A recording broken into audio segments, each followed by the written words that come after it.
Meus amados, abramos as nossas Bíblias, mesmo sentados, mas com muita atenção, pois estaremos lendo a Santa Palavra de Deus. Nós vamos ler inicialmente apenas o versículo 32 do livro de João, Evangelho segundo escreveu João, capítulo 12. João, capítulo 12, versículo 32.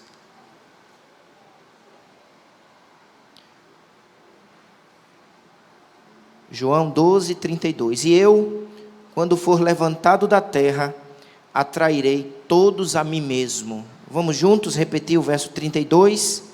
E eu, quando for levantado da terra, atrairei todos a mim mesmo. Amém? E amém. Que o Espírito Santo possa estar aplicando a palavra de Deus nos nossos corações. E como já foi pedido em oração, que sejamos edificados, alimentados e fortalecidos pela palavra de Deus, em nome de Jesus. Jesus, irmãos, ele proferiu estas palavras, especificamente o versículo 32 e o versículo 33, quando ele se encontrava em Jerusalém. O contexto desse capítulo nos mostra claramente que Jesus, nesse instante, estava em Jerusalém, na época da Páscoa. Veja, por favor, o versículo de número 12 desse mesmo capítulo.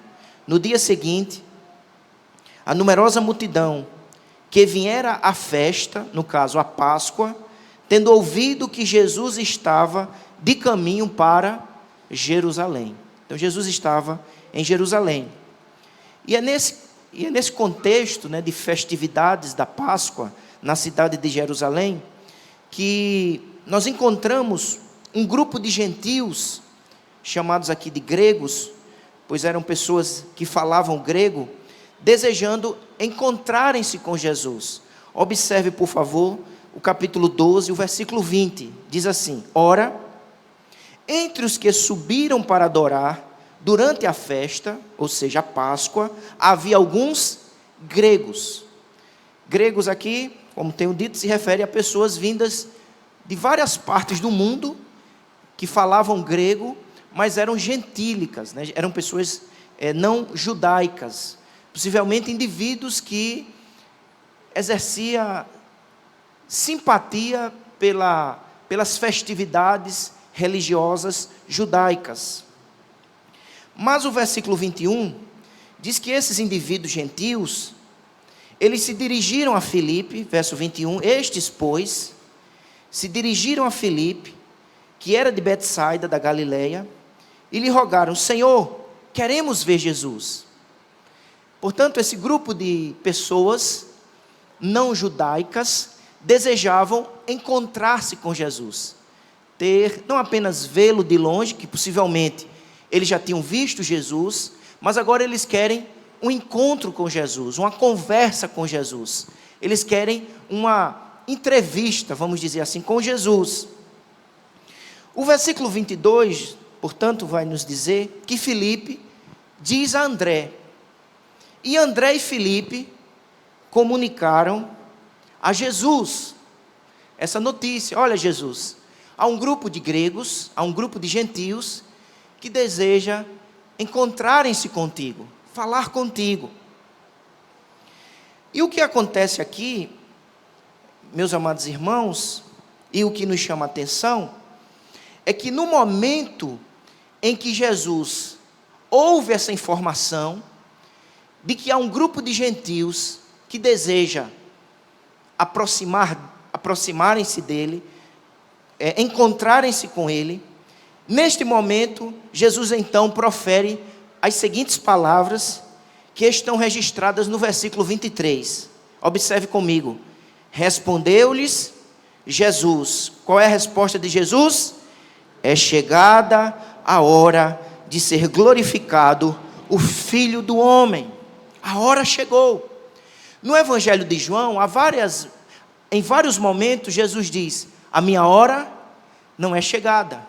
Lembram quando Maria se aproxima de Jesus, no capítulo 2 de João, pedindo que Jesus transforme a água em vinho, e ele diz: a minha hora não é chegada.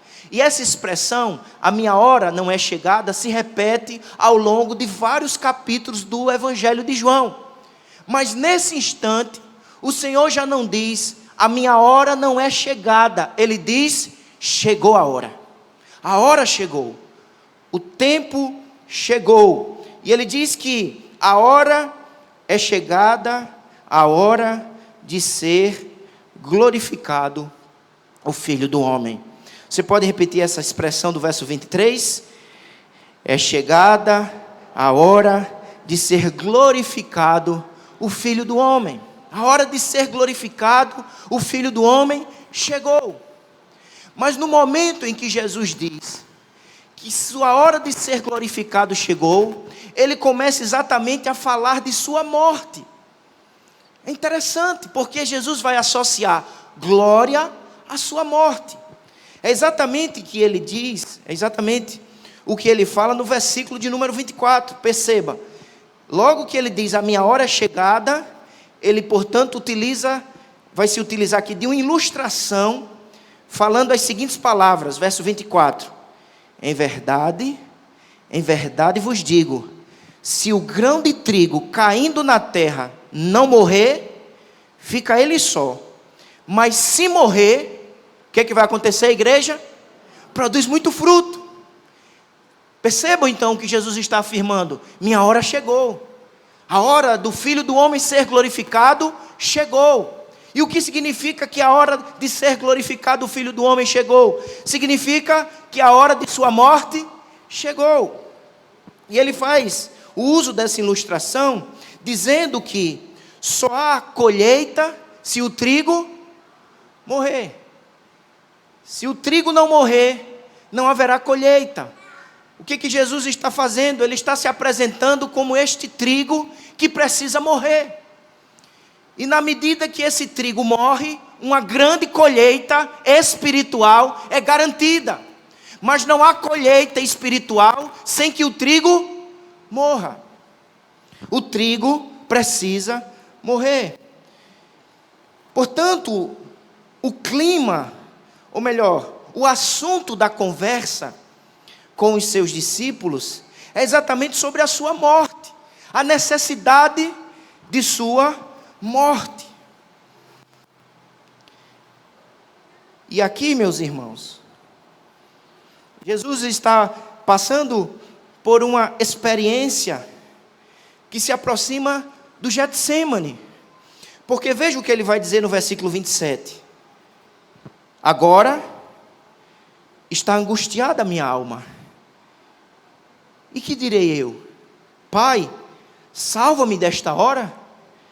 Mas, precisamente com este propósito, vim para esta hora. A hora chegou. A hora do Filho do Homem ser glorificado. E Jesus está apontando que a hora é chegada porque a sua morte se aproxima. De maneira que a sua alma se angustia. Ele está angustiado na alma. Não apenas porque vai morrer numa cruz, mas porque receberá sobre si mesmo os nossos pecados. Sofrerá o abandono do próprio Deus. Pois são estas palavras que Jesus profere quando pendurado na cruz. Elohim, Elohim, lama sabachthani. Deus meu, por que me desamparaste? E ele estabelece aqui um diálogo com o Pai. Pai, salva-me desta hora. Se aparece muito com as expressões do Getsêmani, quando ele diz, passa de mim este cálice. Mas precisamente, com este propósito, vim para esta hora. Foi para enfrentar esta hora. Foi para realizar o plano necessário para a redenção dos homens. A cruz.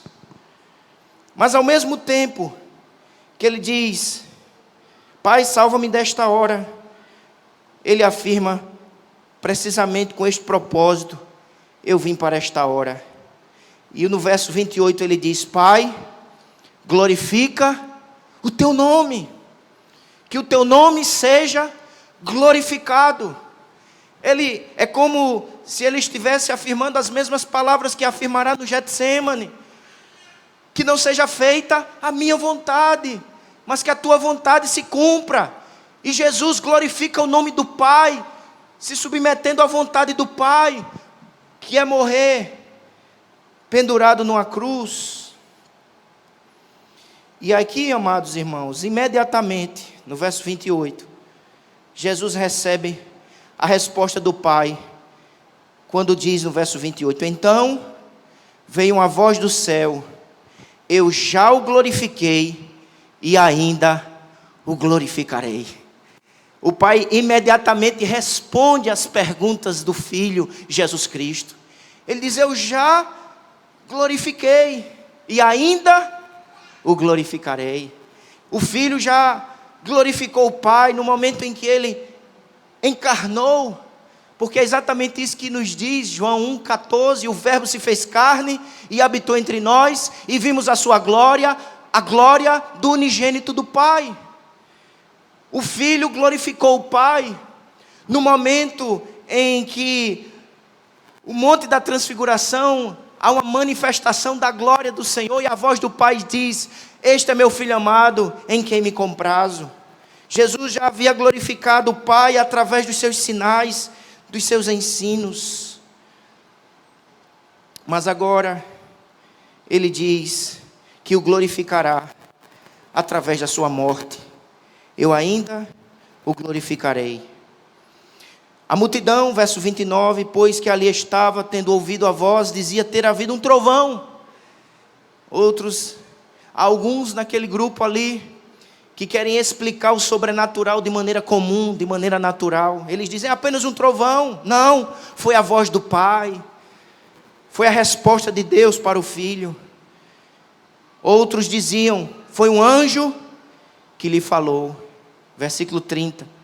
Então explicou Jesus: não foi por mim que veio esta voz, e sim por vossa causa. E os versículos, irmãos, 31 e 32, nestes dois versículos, Jesus então explica a sua morte como a glorificação dele mesmo e do Pai. Porque, irmãos, às vezes nós temos dificuldade de associar a morte à glória. Geralmente nós associamos a morte a fracasso, a perda, a derrota. Mas observe o que Jesus está dizendo: a minha hora de ser glorificado chegou. E o que significa esta hora de glória? Significa a sua própria morte na cruz do Calvário. Portanto, meus amados irmãos, a palavra do Senhor nos revela que a morte de Cristo na cruz do Calvário é glória. A morte de Cristo sangrando naquela cruz não é derrota, não é fracasso, é glória. Através da cruz, o Filho está sendo glorificado e o Pai está sendo glorificado. A glória na cruz, a glória na morte do Cordeiro de Deus. E Jesus então nos dá aqui algumas razões que nos levam a compreender porque a sua morte na cruz é a sua glorificação. Por que a glória na cruz? E ele vai dizer, pelo menos aqui, 5 verdades. Porque a morte de Jesus na cruz é a sua glorificação. A primeira, nós encontramos no versículo 32, no versículo 31, na primeira frase, quando ele diz assim: chegou o momento de ser julgado este mundo. Versículo 31, João 12, versículo 31, a primeira parte. Repita comigo, por favor. Chegou o momento de ser julgado este mundo. Veja o que ele disse no versículo 23, é chegada a hora de ser glorificado o Filho do Homem. E ele está falando de sua morte na cruz. E a morte de Cristo na cruz é glorificação, porque através de sua morte na cruz, o mundo está sendo julgado. Chegou o momento de ser julgado este mundo. A Bíblia nos fala, irmãos, que haverá um juízo final, quando Jesus voltar em glória, quando a trombeta tocar e o Rei dos Reis voltar em glória, todos comparecerão diante do tribunal do Senhor. Mas o que nos revela este versículo é que na primeira vinda de Cristo, especialmente na cruz, o mundo estava sendo julgado. A cruz é glorificação do Pai e do Filho, porque através da cruz o mundo está sendo julgado. O julgamento do mundo começou. Em que sentido? A cruz julga o mundo, porque uns olharão para a cruz, uns olham para a mensagem da cruz, e ao olharem para a cruz, para Jesus pendurado na cruz, eles chamam de loucura, de pedra de tropeço, de escândalo. Mas outros, ao olharem para a cruz, chamarão a cruz de a sabedoria de Deus, o poder de Deus, a obra necessária, realizada por Deus, que garante a nossa salvação. Por isso que Jesus diz: chegou o momento de ser julgado este mundo. Não há neutralidade diante da cruz. Os homens achavam que eles que estavam julgando, mas na verdade o que Jesus revela é que Ele que está julgando o mundo. Porque a reação que eu manifesto diante de Cristo na cruz revela o estado do meu coração. E isso é claramente ilustrado em Lucas 23. Lembram que havia 2 homens pendurados ao lado de Jesus numa cruz? Lucas capítulo 23, versículo 39. Depois a gente volta para João 12. Mas o que é que acontece aqui? Um dos malfeitores, versículo 39, Lucas 23, 39. Um dos malfeitores crucificado blasfemava contra ele. O que é que ele dizia? Não és tu o Cristo? Salva-te a ti mesmo e nós também. Aquele homem era um pecador, era um malfeitor, e ele estava diante da cruz, e ao olhar para a cruz, ele zombava, ele ironizava: salva-te a ti mesmo e a nós também. Mas observe o versículo 40, respondendo-lhe, porém o outro, repreendeu, dizendo: nem ao menos temes a Deus, estando sob igual sentença? Nós, na verdade, com justiça, porque recebemos o castigo que os nossos atos merecem, mas este homem nenhum mal fez. E acrescentou: Jesus, vamos juntos, igreja, lembra-te de mim quando vires o teu reino. A cruz está julgando aqueles 2 indivíduos. Um zomba, ironiza, o outro percebe que aquele que está pendurado numa cruz não é um malfeitor, não é um criminoso, ele é o Rei dos Reis e Senhor dos Senhores. Ele tem um paraíso, e ele é capaz de conceder salvação, libertação, um paraíso na vida daqueles que creem no crucificado. Olhe que exercício de fé, irmãos. Aquele homem está pedindo ao pendurado na cruz, a Jesus sangrando, que o faça herdeiro de um paraíso. Jesus não estava naquele instante realizando nenhum sinal glorioso, no sentido de um milagre. Os irmãos sabem que Jesus multiplicou pães, Jesus curou cegos, aleijados, ressuscitou mortos. Naquele instante, Jesus não está fazendo nenhum destes sinais, ele está pendurado na cruz, sangrando. Mas o mais extraordinário e grandioso sinal de Deus na terra é o Filho de Deus pendurado na cruz.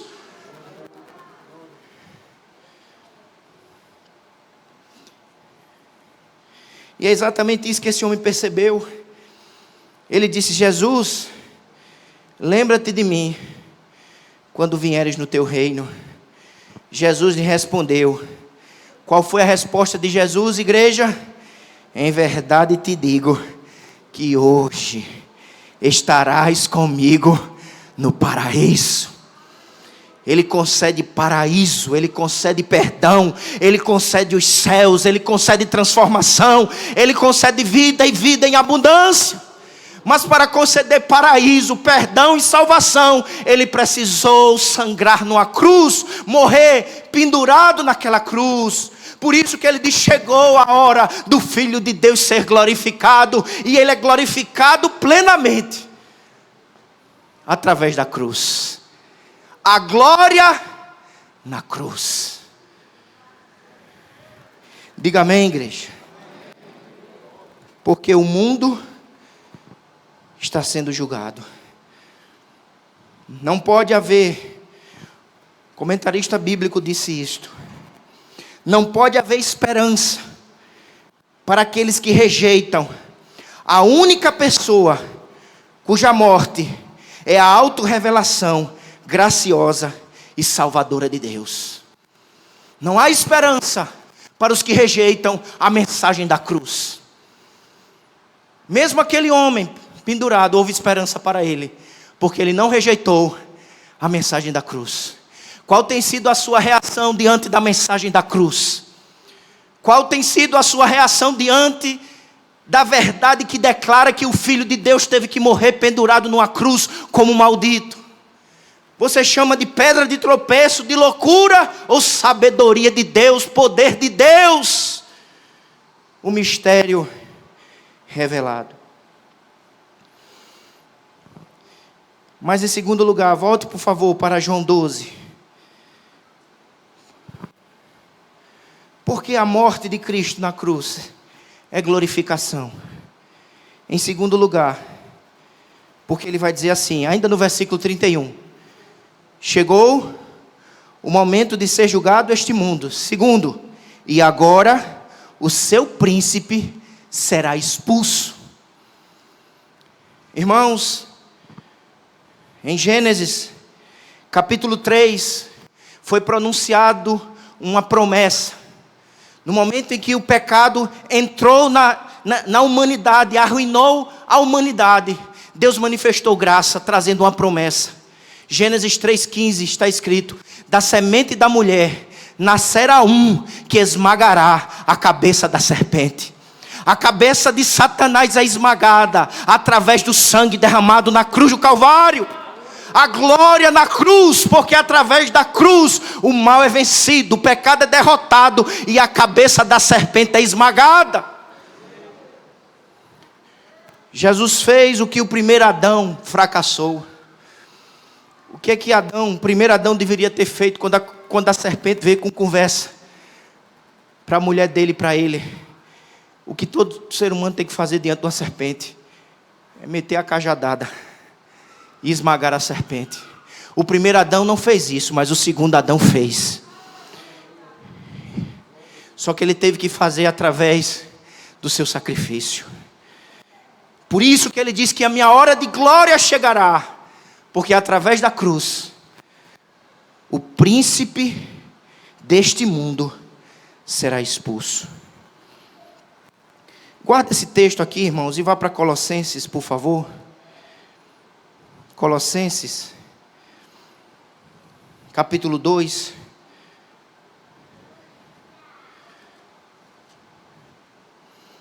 Colossenses 2. Versículo 15.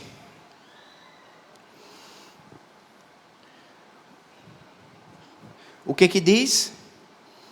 E despojando os principados e as potestades, publicamente os expôs ao desprezo, triunfando deles aonde, igreja? Na cruz. Através da cruz ele despoja, ele derrota principados e potestades, Satanás e seus demônios. A hora da glorificação do Pai e do Filho se manifesta através da cruz, porque a cruz é o triunfo de Deus contra toda maldade, todo pecado, todo principado e toda potestade. Louvado seja o nome do Senhor. Quando Jesus, comentarista bíblico falando a respeito desse texto, ele diz assim: quando Jesus foi glorificado, levantado ao céu, por meio da cruz, Satanás também foi destronizado. A cruz é o destronizamento de Satanás. Por isso que Jesus diz que agora o seu príncipe será expulso. Louvado seja o nome do Senhor. Mas em terceiro lugar, por favor, volte para João, capítulo 12, versículo de número 31. A glória na morte de Cristo, porque a morte de Cristo é o seu levantamento. O 32, perdão, João 12, 32. E eu, quando for levantado da terra. Portanto, irmão, Jesus está definindo a sua morte como o seu levantamento. Ele não está dizendo quando eu for derrubado na terra, quando eu for destruído na terra, não. Ele diz quando eu for levantado na terra. A palavra levantar aqui aponta para a ideia de exaltação. Jesus chama sua morte na cruz de seu levantamento, de sua glorificação. E a pergunta é esta: por que Jesus está chamando sua morte de sua exaltação, de seu levantamento? Em terceiro lugar, irmãos, porque o levantamento de Cristo na cruz garante vida eterna sobre todo aquele que crê. A glória na cruz, porque a cruz garante vida eterna, perdão de pecados, libertação verdadeira. Sem a cruz não haveria vida eterna, perdão, reconciliação e o paraíso. Mas porque houve a cruz, a libertação é garantida, a vida eterna é concedida, e os céus é a nossa esperança e a nossa alegria. A glória na morte de Cristo. Essa expressão, quando eu for levantado da terra, ela aparece a primeira vez em João, no capítulo 3. Veja aí, por favor, na sua Bíblia. João capítulo 3, versículo 14.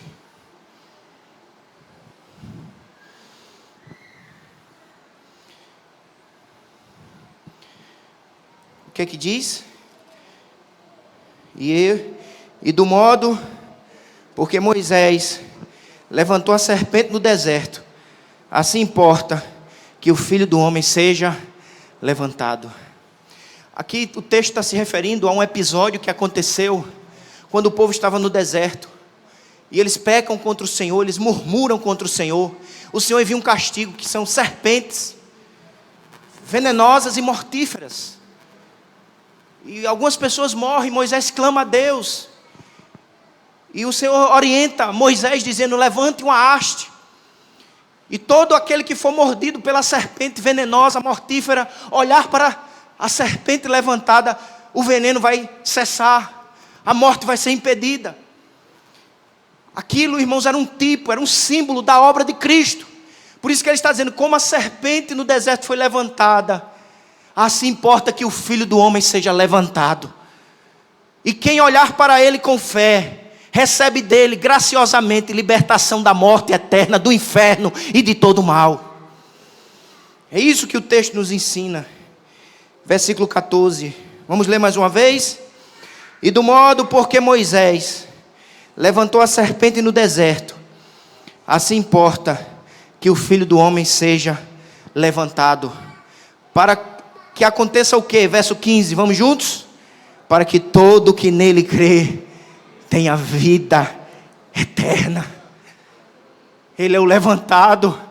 E aquele que olha para ele com fé e fervor, recebe dele vida eterna, vida abundante, vida verdadeira. Por isso que Jesus define sua morte na cruz como glória. A hora do Filho do Homem ser glorificado chegou.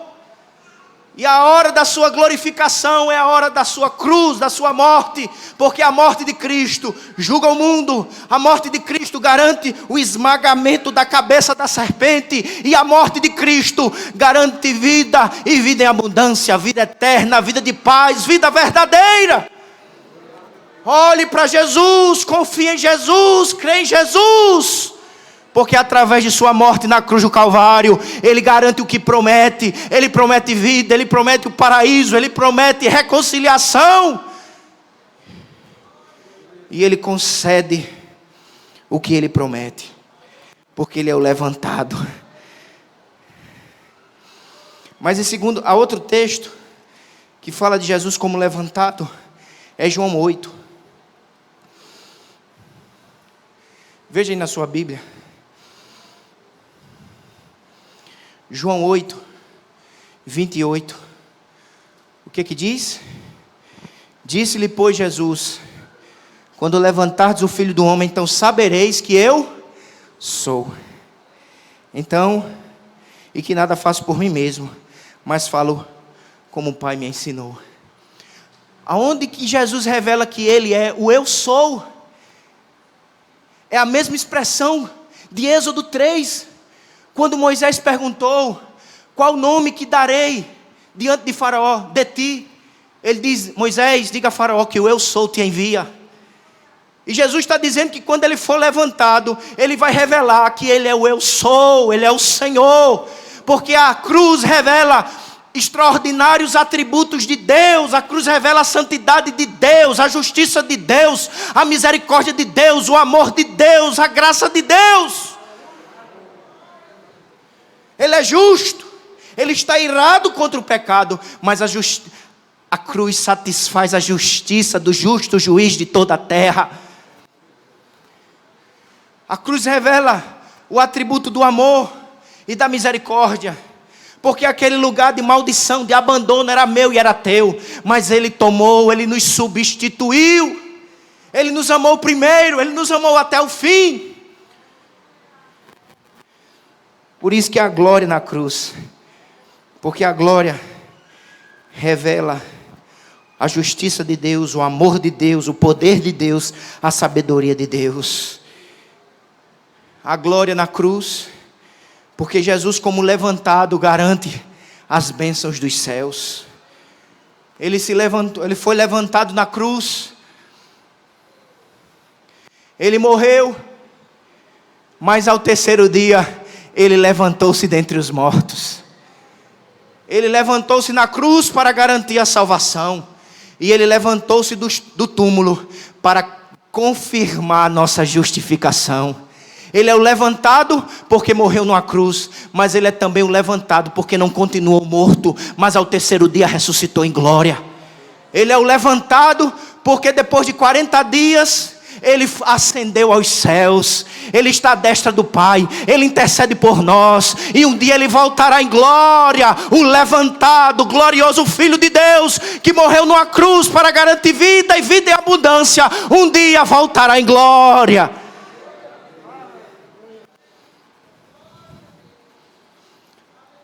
Mas em quarto lugar, Ele diz mais, ainda no verso 32... E eu, quando for levantado da terra, atrairei todos a mim mesmo. Aqui não é universalismo, porque vai ter um dia de julgamento. O que Ele quer dizer, irmãos, é que de todas as tribos, povos, línguas e raças serão atraídas para Jesus. Mas para que essa bendita atração aconteça, é preciso que Ele morra numa cruz, porque a cruz garante a salvação, e a cruz garante a missão da igreja. A cruz garante que o evangelho será pregado entre todos os povos e línguas, e porque o Cordeiro foi morto, a cruz garante que vidas serão salvas e libertas. Foi a cruz de Cristo que garantiu a minha e a tua salvação, a plantação desta igreja, a existência dessa igreja de crentes. Ele nos atraiu com laços de amor. O seu chamado é eficaz, é poderoso. O pecado nos cegou, estávamos mortos, mas Ele tomou a iniciativa e foi ao nosso encontro e garantiu libertação, salvação verdadeira.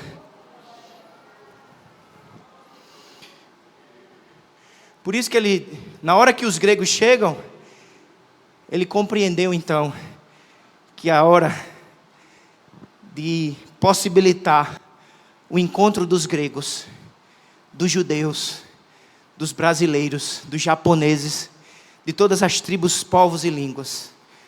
A obra necessária precisava ser feita.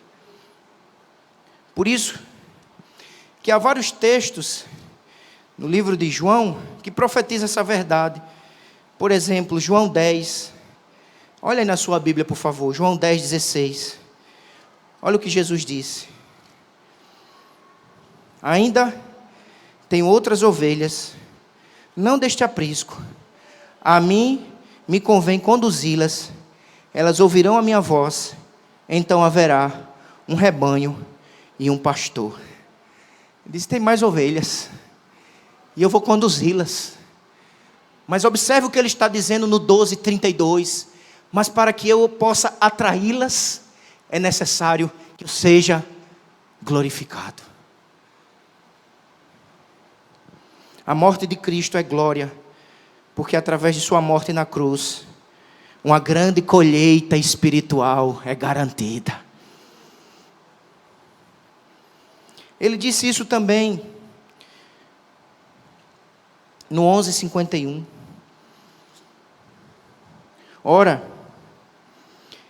ele não disse isto de si mesmo, mas sendo um sumo sacerdote naquele ano, profetizou que Jesus estava para morrer pela nação. O 52, o que diz? E não somente pela nação, mas também para reunir em um só corpo os filhos de Deus que andam dispersos. A cruz, irmãos, garante a congregação dos eleitos do Senhor, do povo do Senhor. Mas finalmente,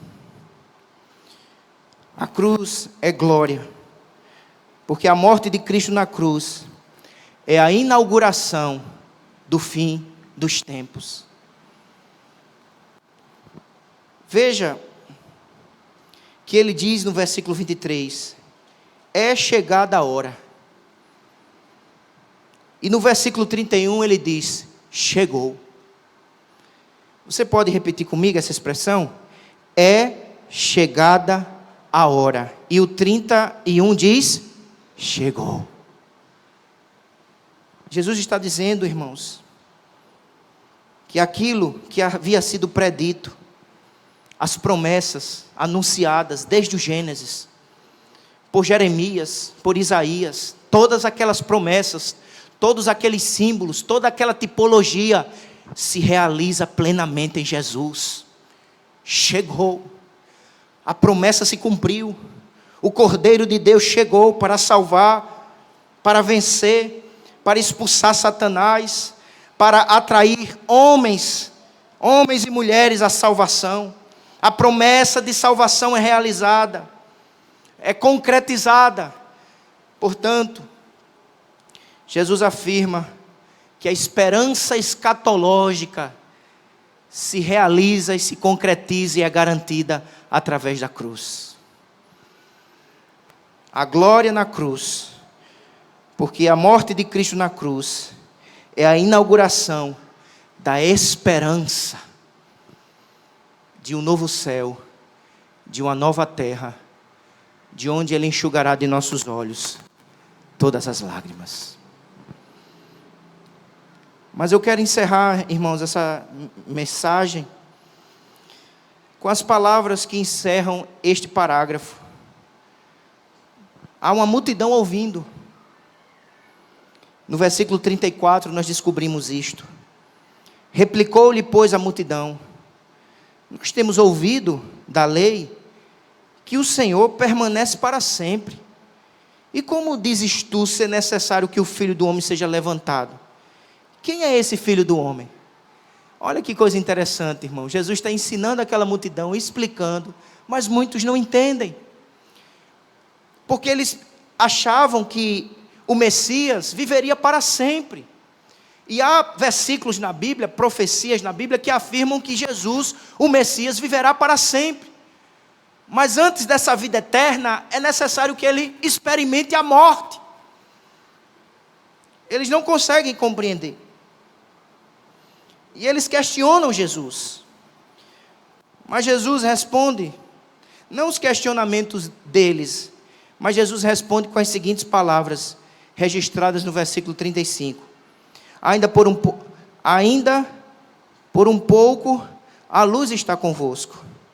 Andai enquanto tendes a luz, para que as trevas não vos apanhem. E quem anda nas trevas, não sabe para onde vai. Enquanto tendes a luz, crede na luz, para que vos torneis filhos da luz. Jesus, portanto, não entra em especulações teológicas, bíblicas, sobre aquilo que ele está dizendo. Ele apenas de maneira muito simples, objetiva e direta, ele diz: vocês estão diante da luz, ele é a própria luz, a sua palavra é a luz.